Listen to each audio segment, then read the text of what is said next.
Tea கடை kitchen சொந்தங்களுக்கு வணக்கம். இன்றைக்கி வெயிலுக்கு இதமான ஒரு சூப்பரான பழ ஜூஸ், அதாவது ஜூஸ் கடைகளில் எப்படி போடுவாங்களோ அதே பக்குவத்துக்கு இன்றைக்கி நம்ம வீட்டில் எப்படி ரெடி பண்ணலாம் அப்படிங்கிறது தான் பார்க்க போகிறோம். இந்த ஃப்ரூட் மிக்சரில் என்னென்ன பழங்கள் போடணும், என்னென்ன பழங்கள் போடக்கூடாது, அது ஏன் போடக்கூடாது அப்படிங்கிறதுக்கான காரணங்களும் இந்த வீடியோவில் அடங்கியிருக்குது. இதெல்லாம் தெரிஞ்சுக்கிட்டால் தான் நம்ம கடைகளில் போட்ட மாதிரி அதை ஒரு பெர்ஃபெக்டான டேஸ்ட்டில் ஜூஸ் ரெடி பண்ண முடியும்.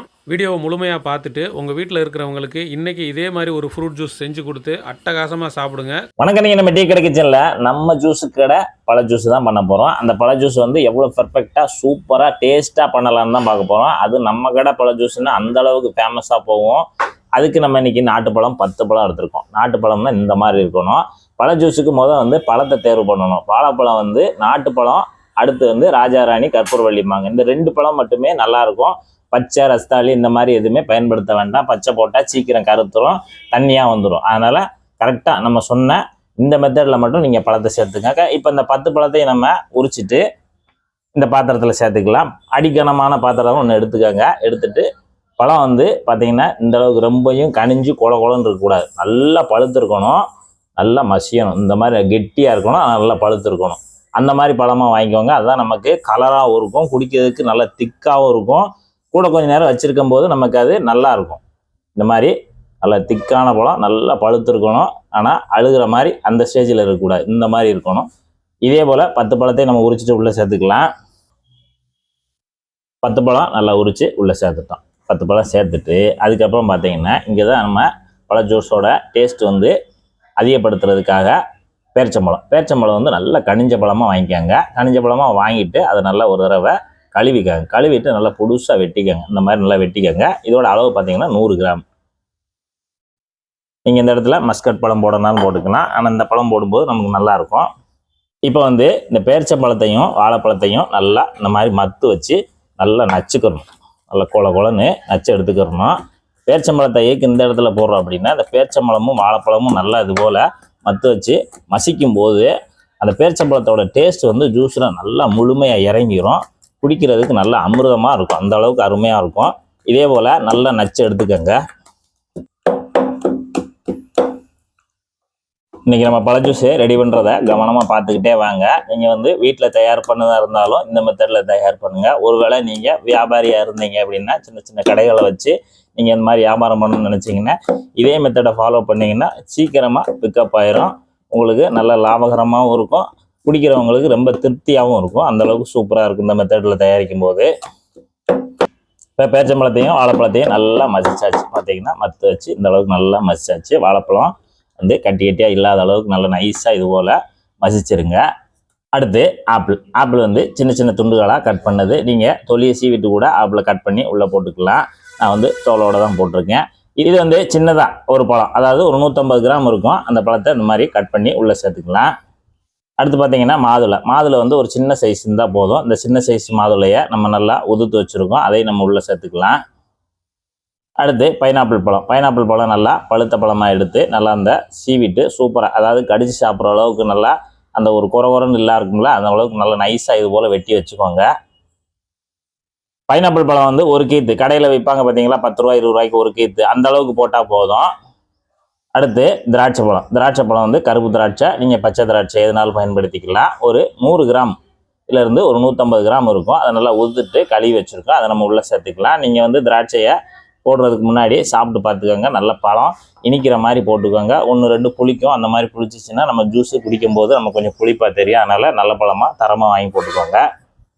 பார்த்தீங்கன்னா மாம்பழம், இப்போ மாம்பழ சீசன்றதுனால நம்ம மாம்பழம் கொஞ்சமாக தான் சேர்க்கணும், ரொம்ப சேர்க்க வேண்டாம். கொஞ்சமாக, அதாவது சின்ன மாம்பழத்துலேயும் இந்த அளவுக்கு வெட்டினா போதும்.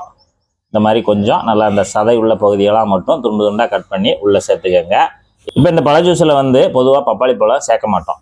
சேர்த்தோம்னா அது கொஞ்சம் நமக்கு நீர்த்து போயிட்டே இருக்கும், அந்த டேஸ்ட்டை வந்து மாற்றி விட்டுரும். அந்த பப்பாளி பழம் வந்து ஆரம்பத்தில் சாப்பிடும்போது இனிப்பாக தெரியும், அடுத்தடுத்து கொஞ்சம் வந்து நமக்கு லேசாக மழுமழுப்பு கொடுக்கும். அதனால் அந்த டேஸ்ட்டை மாற்றி விட்டுரும், ஜூஸோட டேஸ்ட்டை மாற்றிடும். அதனால் நம்ம எப்பயுமே வந்து பப்பாளி பழம் ஜூஸில் சேர்க்கறதில்ல. அடுத்து இந்த பவுலில் பார்த்தீங்கன்னா 100 ml வந்து நம்ம பைனாப்பிள் ஜூஸு தான் வச்சுருக்கோம். நம்ம வழக்கமாக கடைகளில் வந்து பைனாப்பிள் எசன்ஸு தான் ஊற்றுவோம். அந்த பைனாப்பிள் எசன்ஸு கடையிலே விற்கும். அது வந்து நம்ம வீட்டில் பயன்படுத்துறதுக்கு மெனக்கடி நம்ம ஒரு பெரிய பாட்டிலு வாங்க முடியாது. அதனால் நான் வந்து இந்த இடத்துல பைனாப்பிளை வந்து நம்ம ஒரு பழம் வாங்கிட்டு அதில் கொஞ்சம் பீஸ் கடிச்சு சாப்பிட்றதுக்கு கொஞ்சமாக சேர்த்துட்டு ஒரே ஒரு 100 ml மட்டும் நம்ம ஜூஸ் எடுத்து இதில் சேர்த்துருக்கோம். இப்போ நமக்கு அந்த எசன்ஸுக்கு பதிலாக அந்த ஜூஸ் சேர்க்கும்போது நல்லா மணமாக இருக்கும், வாசம் அப்படியே நல்லா பரவி வரும். அடுத்து ஜீனி. இதுக்கு தேவையான இனிப்பு பார்த்தீங்கன்னா ஒரு 100 கிராம் ஜீனி போட்டால் போதும். ஏன்னா ஏற்கனவே நம்ம பேரிச்சம்பழம் எல்லாமே பழங்கள்லாம் இனிப்பு இருக்குது. அப்புறம் ஏன் இந்த ஜீனி சேர்க்குறோம் அப்படின்னா, நம்ம இதில் தண்ணியும் ஐஸ் கட்டி சேர்ப்போம் இல்லையா, அதுக்காக நம்ம இந்த ஜீனி சேர்த்துருக்கோம். ஒருவேளை உங்களுக்கு ஜீனி பிடிக்கலன்னு நினச்சிங்கன்னா நீங்கள் தேவையான அளவு நாட்டு சர்க்கரை கூட சேர்த்துக்கலாம். இப்போ பழ ஜூஸுனாலே நம்ம எல்லா இடத்துலையுமே வந்து கலர்ஃபுல்லாக பார்த்துருப்போம், அதுதான் பிள்ளைங்க விரும்புவாங்க. அதனால் நம்ம வந்து வேணும்னா இதில் சேர்த்துக்கலாம். வீட்டில் பண்ணும்போது எனக்கு தேவையில்லை அப்படின்னா நீங்கள் சேர்க்க வேண்டாம். இது கலர் வந்து ஆரஞ்சு ரெட்டுன்னு நம்ம அந்த எசன்ஸ் கடையில் கேட்டோம்னா தருவாங்க. அதை நம்ம வாங்கி வச்சுட்டு கொஞ்சமாக சேர்த்தா போதும், ரொம்ப சேர்த்த வேண்டாம். ரொம்ப சேர்த்தோம்னா லேசாக கசப்படிக்க ஆரம்பிச்சிடும் ஜூஸு. அதனால் லிமிட்டாக சேர்த்துக்கோங்க. இவ்வளோ ஜூஸுக்கே நமக்கு 2 பிஞ்சு சேர்த்தா போதும். அடுத்து நம்ம ஜூஸ் இப்போ தான் மிக்ஸ் பண்ண போகிறோம். மிக்ஸ் பண்ணுறதுக்கு முன்னாடி தண்ணி சேர்க்கணும். தண்ணி வந்து கூலிங் வாட்டர் தான் சேர்க்கணும். கூலிங் வாட்டர் வந்து நல்லா கூலிங் வாட்டரை சேர்த்தோம்னா நம்ம ஜூஸ் வந்து நல்லா கெட்டியாக வரும். சாதாரண தண்ணி சேர்த்துட்டோம்னா நம்ம கொஞ்சம் சலசலன்னு இருக்கும். கெட்டியாக இருக்கிறதுக்காக நம்ம ஒரு 1/2 லிட்ரு நல்லா கூலிங் வாட்டரை சேர்த்துட்டு இப்போ கலந்து விட்டுறலாம்.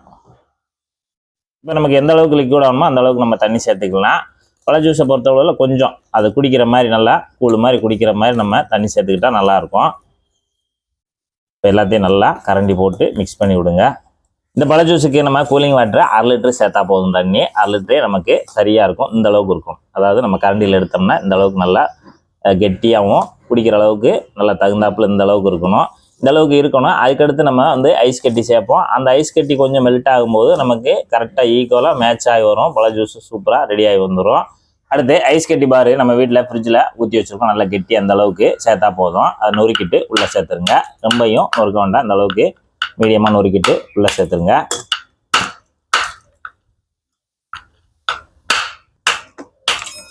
அவ்வளோதான். ஐஸ் கட்டி நமக்கு கரைய கூலிங்கி நல்லா இறங்கிக்கிட்டே இருக்கும். அந்த கூலிங்கி தண்ணியும் அந்த ஐஸ் கட்டியும் நமக்கு அந்த ஜூஸை நல்லா திக்காக வச்சுக்கிட்டே இருக்கும். தண்ணி நீர்த்து போகக்கூடாது.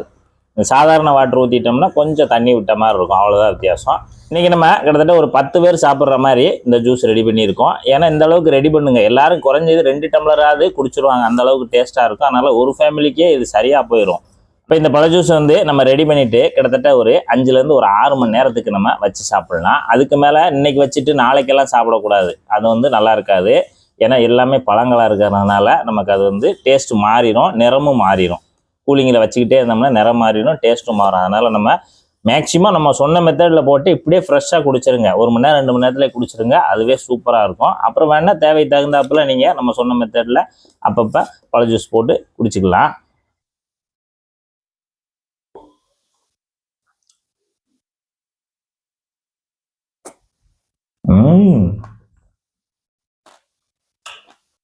ரொம்ப சூப்பராக இருக்கு. நல்லா கூலிங்கா பஞ்சாமிர்தத்தை விட சூப்பராக இருக்கு. நல்லா அந்த பழங்களோட இனிப்பு, அந்த பேரிச்சம்பழமும் வாழைப்பழமும் நல்லா இனிப்பு அதில் இறங்கி சூப்பராக இருக்கு. இதே மெத்தடில் நீங்களும் ஒரு சூப்பரான ஒரு பழ ஜூஸ் ரெடி பண்ணி சாப்பிட்டு பார்த்துட்டு எப்படின்றதை மறக்காம கமெண்ட்ல சொல்லுங்கள். நன்றி, வணக்கம்.